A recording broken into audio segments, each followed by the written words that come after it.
My name's Tom Gilmore. I'm a lucky guy. I usually wake up in a pretty good mood, and until proven otherwise, it's going to be a good day for me.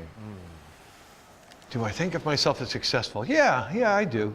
But I'm also aware that that goes on a graph like this. You are more and less successful all the time, and success is no different than anything else.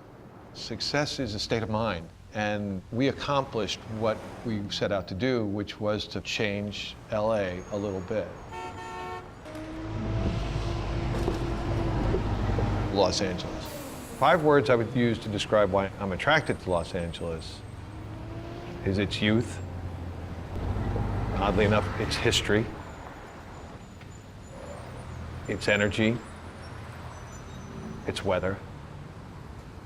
I have a weird word for it because it's an insult, but it's not really an insult. It's such a clueless city. And its cluelessness is part of its endearing quality because you can help be part of informing that city. And Jerry, my partner.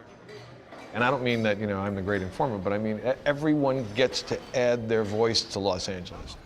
LA is the opportunity to invent yourself. I'm so surprised that that cliche turns out to be so incredibly true, is that virtually everybody here is very much in the process of inventing themselves and consequently are reinventing the city all the time.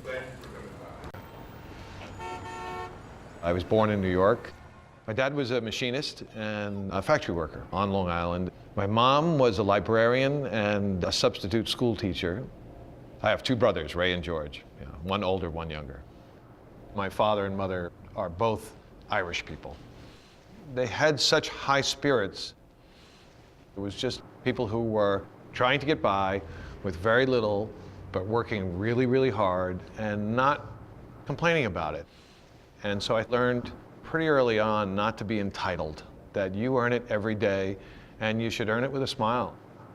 You don't get to do this over. And I think my parents were always very, very clear on this, that you were the one in charge of your life. And if you had a happy life, good for you, good job. So that was really lucky for me because that held me together during the really, really hard times.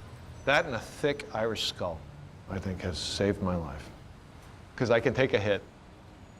My family was what we like to call lowest middle class. So there wasn't a lot of money, and we paid for all of our own schools. So my first 2 years, I went to Suffolk Community College out on Long Island as a fine arts major and had a great professor there. He did so much more than just teach me about painting. He really tried to help my eyes get wider and bigger and open up the aperture of my brain to the world around me. At that time, I went from art to art history, and while I was in school, realized that an essential component of all of that was, in fact, architecture. One thing sort of leads to another, and I've ended up becoming a man with a plan, but to be perfectly honest, I really never did have a plan. I'm hoping we can get into the El Dorado, which is amazing looking. The El Dorado was built in 1911. This was an old flophouse hotel that the city had to close back in '96 or so. We've spent the last 9 years putting this thing back together again. In the newspapers, it was heralded as an all-California building because the masonry came from California, the wood came from, everything came from California. This is original, and that's the new cast. And they take the molds to make them match up. Here you can see that they match up. They are doing a nice job, though. It's cool.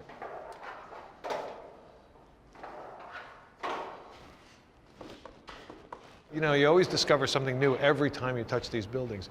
The railings that we were working on back over there, those were under drywall. We didn't even know this place had railings, and when we pulled out the drywall, the railings were still there, intact underneath. See the color, how they do this one here? To restore them, it's almost like a mission. I mean, at a certain point when you do this, you do fall in love with the buildings. These are incredible tiles. These are Batch Elder tiles, which are a very rare tile. Now you can see it. When I saw them, they were under 7, 8, 9 layers of paint. You don't buy these as a great real estate play. You buy them as a goal in life. If success in a project is based on how much money you lose on it, this is a very successful project. Very successful. Gilmore Associates, the design company, was born in '82. What I did was found a friend of mine who was a licensed architect, because I had clients and no license, and he had a license and no clients. So we opened up an architecture firm in upstate New York, in Westchester County, and then moved it down to Manhattan. And then from there, slowly began to move out here. Like most Angelenos, came out to do one small job, came out to do another small job, and then ended up falling in love with LA. That's 1991, before I move out. When I saw downtown through the car window, I said, "Oh, well, there's your downtown." And they said, "Oh, yeah, no one goes there. Downtown's dead." So I thought, well, this is just the weirdest city on earth. I have to see this dead downtown. So I came near the end of the day around 5 o'clock, and it was empty. And I mean empty, empty. And I was just shocked by the fact that I was looking at a dead city. Because here was all these historic buildings, all rolled down doors, all sealed up tight. It felt like a scene from The Good, the Bad, and the Ugly. I was waiting for a tumbleweed to fly by because it was really distressing, but so compelling. When I first came, Main Street was the western border of Skid Row. Yeah, that alley was truly a nightmare alley. You couldn't walk in it because the stench of urine was so strong. I had no money at all. I think I had a net worth of about $100. And the bank building here on the corner was for sale, as was the San Fernando and all of the buildings that we're in currently. And most of them were going for about $5 a foot. So the bank, for instance, cost $100,000. In order for me to acquire these buildings in a group, Jerry Peroni and I put together this one-year strategy of putting buildings in escrow and then running like crazy to figure out how to finance them over the course of that year. What is the advantage that we will get? Our primary investor was Carlo Beccaria, and he had faith in me and essentially loaned us about $2.5 million, which was enough to take all the buildings down, meaning close escrow on them, and spend a year putting together the rest of the financing, which was about $34 million. The San Fernando on the corner of 4th and Main was the first building, and the director of housing said, "What do you expect to do with this building?" And I said, "I'm actually thinking about doing housing here." And he went, "That'll never work." The San Fernando is a very elegant, lovely building. That's the sort of lady of the group. But that bank, the Farmers Merchants Bank building, is the keystone of the old bank district. And then the Hellman building is this massive, rough, raw, concrete, steel, fabulous building with beautiful green terracotta on the face of the building.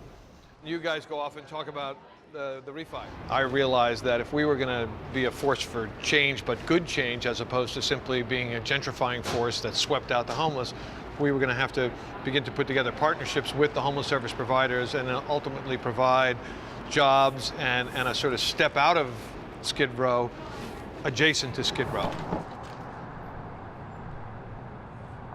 Who cares if a real estate developer wins or loses? Really, nobody. But in our case, we were so wonderfully naive that we really did believe that we were going to change the axis upon which Los Angeles spun. There are people who have met each other in this neighborhood, have married each other in this neighborhood, and now they're walking around with 2 baby carriages, and they came here randomly. The boy came and the girl came randomly, and somehow because we were here, that world generated a new tangent. I am newly separated. It's part of the price of life, I guess, sometimes. I've actually been married a number of times, but I was married to Trish for the last 15 years. And the stress of this business, which is the other side of this business, takes its toll. And once in a while, things just go really wrong. But we are who we are, we do what we do, and tomorrow's another day.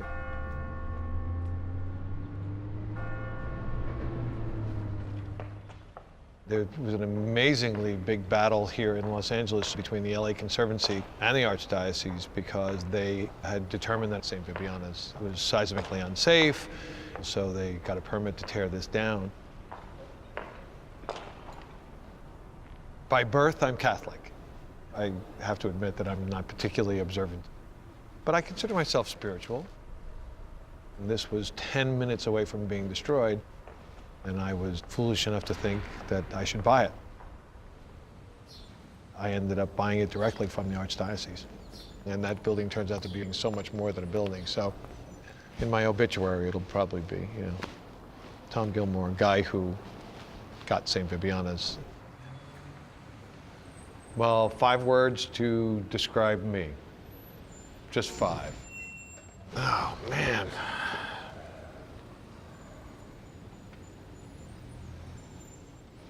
I don't know.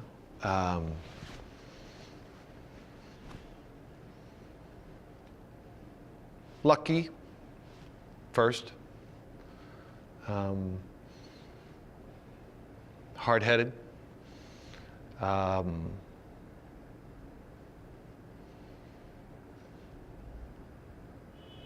Curious.